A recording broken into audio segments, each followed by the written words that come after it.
ಶೂನ್ಯದಿಂದ ಸ್ವಾತಂತ್ರ್ಯದ ಕಡೆಗೆ.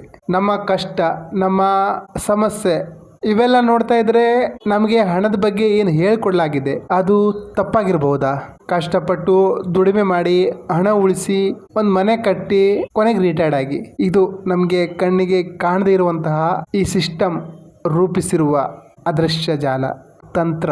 ಈ ಸಿಸ್ಟಮ್ಗೆ ನಾವು ಶ್ರೀಮಂತರಾಗೋದು ಬೇಕಾಗಿಲ್ಲ. ನಾವು ಇಷ್ಟವಿಲ್ಲದ ಕೆಲಸ ಮಾಡಿಕೊಂಡು ಜೀವನ ನಡೆಸಬೇಕಾದಂತಹ ಪರಿಸ್ಥಿತಿ. ಬೇರೆಯವರ ಕನಸನ್ನ ನನಸಾಗಿಸ್ಲಿಕ್ಕೆ ನಾವು ದುಡಿಬೇಕು. ಒಳ್ಳೆ ಸಮಯ ಬರ್ತದೆ, ಈ ಕಾಲ ಸರಿ ಇಲ್ಲ, ಬಾಸ್ ಸರಿ ಇಲ್ಲ, ಕಂಪನಿ ಸರಿ ಇಲ್ಲ ಅಂತ ದೂಷಿಸುವ ಬದಲು ನಮ್ಮ ಜವಾಬ್ದಾರಿ ನಾವೇ ತಗೋಬೇಕಾಗಿದೆ. ಆವಾಗಲೇ ನಾವು ಸ್ವಾತಂತ್ರ್ಯದ ಕಡೆಗೆ ಹೆಜ್ಜೆ ಹಾಕ್ತೀವಿ. ಜಮೀನ ತಗೊಳ್ಳಿಕ್ಕೆ ಕಾಯಬಾರ್ದು, ಜಮೀನ ತಗೊಂಡು ಕಾಯಬೇಕು. ನನ್ನ ಕೈಲಾಗಲ್ಲ ಅನ್ನೋದನ್ನ ಬಿಟ್ಟು ನಾನು ಹೇಗೆ ಮಾಡಬಹುದು ಅದನ್ನು ಯೋಚಿಸಬೇಕು. ಆವಾಗಲೇ ಜೀವನ ಬದಲಾಗೋದು.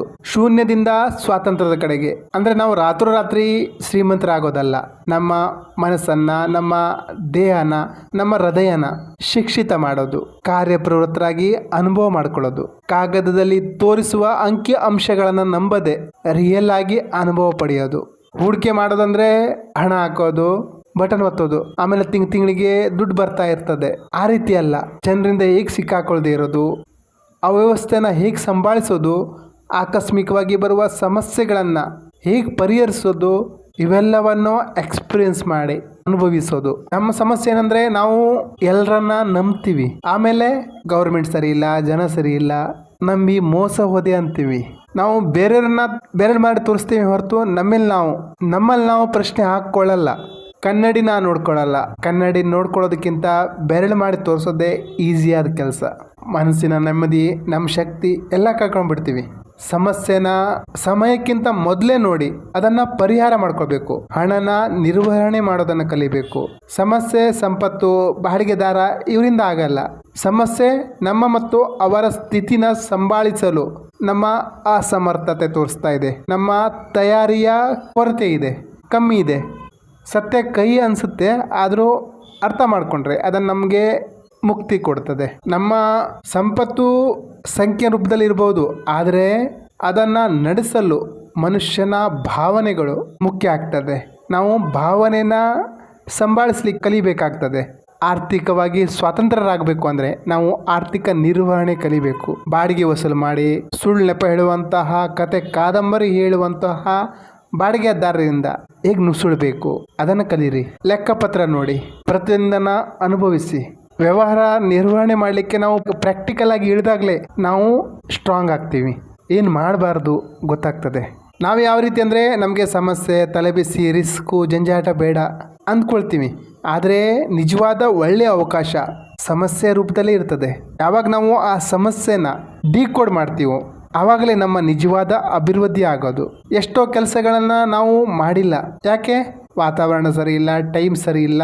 ಆದರೆ ಅದೇ ಅವಕಾಶನ ಮತ್ತೆ ಯಾರೋ ಬಂದು ಹೊಡ್ಕೊಂಡು ಹೋಗಿರ್ತಾರೆ, ಅಭಿವೃದ್ಧಿ ಆಗಿರ್ತಾರೆ. ನಾವು ಕೂತ್ಕೊಂಡು ನೋಡ್ತಾ ಇರ್ತೀವಿ.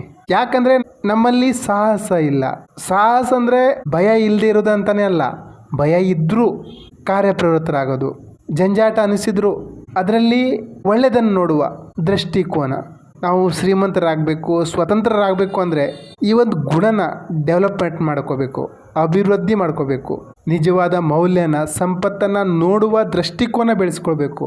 ನೀವೊಂದು ವೇಳೆ ಶ್ರೀಮಂತರಾಗಬೇಕು, ಸ್ವಾತಂತ್ರ್ಯರಾಗಬೇಕು ಅಂದರೆ ಮುಂದೆ ಏನಾದರೂ ಸಮಸ್ಯೆ, ತಲೆಬಿಸಿ, ಜಂಜಾಟ ಅಂತ ಒಂದು ಸಿಚುವೇಶನ್ ಇದ್ದರೆ ಹುಷಾರಾಗಿ ಒಂದು ಪ್ರಶ್ನೆ ಕೇಳ್ಕೊಳ್ಳಿ, ನನಗೆ ಕಾಣದೇ ಇರೋದು ಏನಾದರೂ ಇದೆಯಾ ಇದರಲ್ಲಿ? ಯಾಕಂದರೆ ಈ ಒಂದು ಪ್ರಶ್ನೆ ಕೇಳ್ಕೊಂಡ್ರೆ ಅದಕ್ಕೆ ಸರಿಯಾದ ಉತ್ತರ ಸಿಕ್ಕಿದ್ರೆ ನಿಮ್ಮ ಜೀವನ ಬದಲಾಗ್ಬೋದು. ಕೊನೆಯದಾಗಿ ಹೇಳುವ ಒಂದೇ ಮಾತು ಏನಂದರೆ, ಯಾರನ್ನು ಬ್ಲೈಂಡಾಗಿ ನಂಬಾರ್ದು. ಯಾರೇ ಆಗಿರಲಿ, ನಾವು ಅದರ ಬಗ್ಗೆ ತುಂಬ ರಿಸರ್ಚ್ ಮಾಡಬೇಕು, ಅದರ ಜ್ಞಾನ ಪಡಿಬೇಕು. ಅಂಕಿ ಅಂಶಗಳನ್ನು ಅಥವಾ ಎಲ್ಲರೂ ಮಾಡ್ತಾಯಿದ್ದಾರೆ ನಾವು ಮಾಡೋಣ ಅಂತ ಆ ರೀತಿ ಬ್ಲೈಂಡಾಗಿ ನಂಬಾರ್ದು. ಯಾಕಂದರೆ ಎಲ್ಲರೂ ಹೋಗ್ತಾ ಇದ್ದಾರೆ, ಎಲ್ಲರೂ ತಗೋತಾ ಇದ್ದಾರೆ ಅಂದರೆ ಅದು ಸರಿಯಾಗಿರಬೇಕು ಅಂತೇನಿಲ್ಲ. ಮೋಡಿನೂ ಮಾಡಿರ್ಬೋದು. ಇವತ್ತೇನಾಗ್ತಾ ಇದೆ ಅಂದರೆ ನಾವು ಬರೀ ಅಂಕಿ ಅಂಶಗಳನ್ನು ಅಂದರೆ ಅಲ್ಲಿ ಎಷ್ಟು ಸ್ಟಾರ್ ಇದೆ, ಫೀಡ್ಬ್ಯಾಕ್ ಯಾವ ರೀತಿ ಇದೆ, ಲೈಕ್ ಎಷ್ಟಿದೆ, ಕಾಮೆಂಟ್ ಎಷ್ಟಿದೆ, ಈ ರೀತಿ ನೋಡ್ಕೊಂಡೇ ಹೋಗ್ತಾ ಇದ್ದೀವಿ. ಆದರೆ ಅದು ಫೇಕ್ ಆಗಿರ್ಬೋದು. ದುಡ್ಡು ಕೊಟ್ಟು ಎಲ್ಲವನ್ನೂ ಖರೀದಿ ಮಾಡ್ಬೋದು. ಹಾಗಾಗಿ ಜಾಗೃತರಾಗಿ. ನಿಮ್ಮ ಕಷ್ಟದ ದುಡ್ಡು, ನೀವು ಶ್ರಮಪಟ್ಟ ದುಡ್ಡನ್ನು ನೀವೇ ರಕ್ಷಿಸ್ಕೋಬೇಕು, ಯಾರೂ ಬರಲ್ಲ.